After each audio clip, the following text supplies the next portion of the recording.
जिसके लिए आप नगर निगम को कोस सकते हैं, विधायक को कोस सकते हैं और सांसद को भी कोस सकते हैं, क्योंकि तीनों ने एक भी छोटा सा भी प्रयास नहीं किया है जल जमाव से मुक्ति दिलाने के लिए बेगूसराय को। छोटा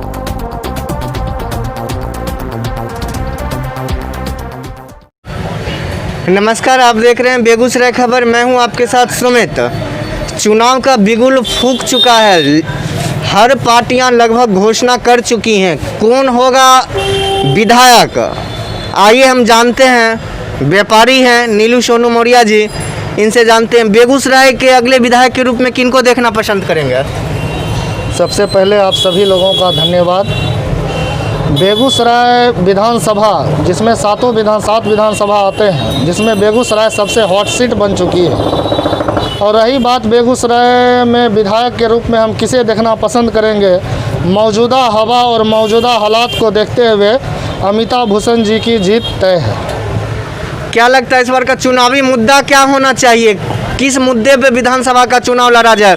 क्योंकि पूरा शहर आज जल जमाव से परेशान है, किसे जल जमाव का दोषी मानते हैं? जल जमाव बेगूसराय के लिए एक बहुत बड़ा मुद्दा है, जिसके लिए आप नगर निगम को कोस सकते हैं, विधायक को कोस सकते हैं और सांसद को भी कोस सकते हैं, क्योंकि तीनों ने एक भी छोटा सा भी प्रयास नहीं किया है जल जमाव से मुक्ति दिलाने के लिए बेगूसराय को। छोटा छोटा नाला हर एक गली मोहल्ला में खोद दिया जा रहा है, लेकिन उसको ढकने का कार्य सही तरीक़ा से नहीं। उसके बाद आप छोटा नाला बना रहे हैं, लेकिन उसके निकासी के लिए, जहां उसका निकासी हो बाहर में, उसके लिए आप कुछ भी नहीं सोच रहे हैं। ये छोटा नाला बनाने से फिर हालत दयनीय ही होते चले जाएगा। तो क्या लगता है जल जमाव का मुद्दा होना चाहिए इस बार या नहीं होना चाहिए? ज़रूर होना चाहिए। जो भी प्रत्याशी किसी भी लोगों के घर पे जाएं, मैं उनसे ये कहता हूं कि जल जमाव का मुद्दा ज़रूर उठाएं, उन्हें दिखाएं अपने आसपास में कि कितना जल जमा हुआ है, गंदा पानी, जिससे मलेरिया से लेकर डेंगू से लेकर बहुत सारी बीमारियां उत्पन्न होंगी। और जल जमाव को छोड़ के और कौन कौन से ऐसे मुद्दे हैं बेगूसराय के लिए जिन पे लगता है कि ये चुनाव लड़ा जा सकता है?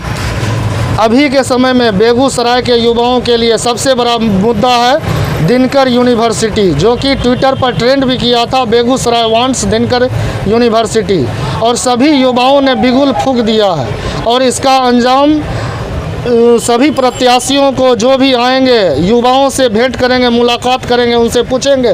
तो मैं सभी युवाओं जो पढ़ते हैं उनसे आग्रह करता हूं कि आप अपने नेता से, जो भी वोट मांगने आए, उनसे यह ज़रूर मांग करें कि आपने बेगूसराय वांट्स दिनकर यूनिवर्सिटी के नाम पर एक भी मैसेज क्यों नहीं किया, एक भी ट्वीट क्यों नहीं किया।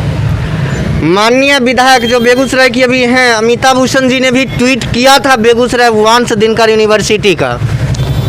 शायद मैंने वो देखा नहीं हो, लेकिन अगर अमिताभ भूषण जी ने अगर ये ट्वीट किया तो मैं उनकी बहुत ही प्रशंसा करता हूं।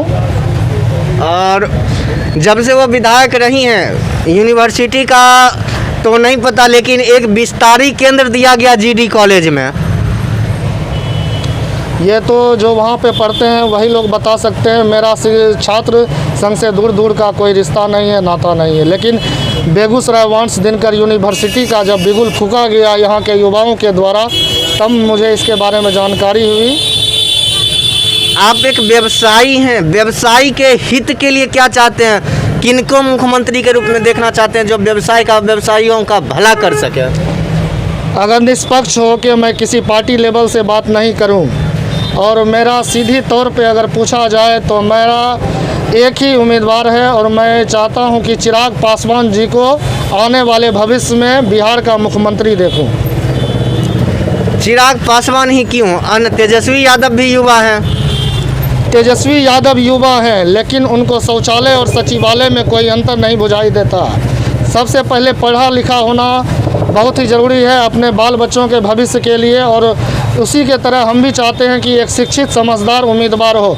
और इसमें चिराग पासवान जी के आसपास भी नहीं टिकते हैं तेजस्वी यादव जी। वो सिर्फ फुक्का फायरिंग और हवाबाजी अपने बाबूजी के तरह बोलते हैं, बस, और कुछ। नीतीश कुमार भी पढ़े लिखे हैं कि इंजीनियर थे, उन्होंने सर्विस अपना त्याग पत्र दे के आके यहाँ मुख्यमंत्री के रूप में सेवा दे रहे हैं। नीतीश कुमार जी ने 15 साल के लालू यादव जी के द्वारा दिए हुए जंगल राज को ध्वस्त करके फिर से एक विकास का कार्य किया। इसमें कोई भी दोहमत नहीं है कि उनका शुरू का 5 साल का कार्यकाल एक ऐसा था जो कि अभी तक किसी भी मुख्यमंत्री का बिहार में नहीं रहा। लेकिन उसके बाद जैसे जैसे दिन बढ़ते गए, दूसरा कार्यकाल आया, तीसरा कार्यकाल आया, उन्होंने वैसा कार्य नहीं किया जो कि जनता को उम्मीद थी। क्या नाम है आपका? सोनू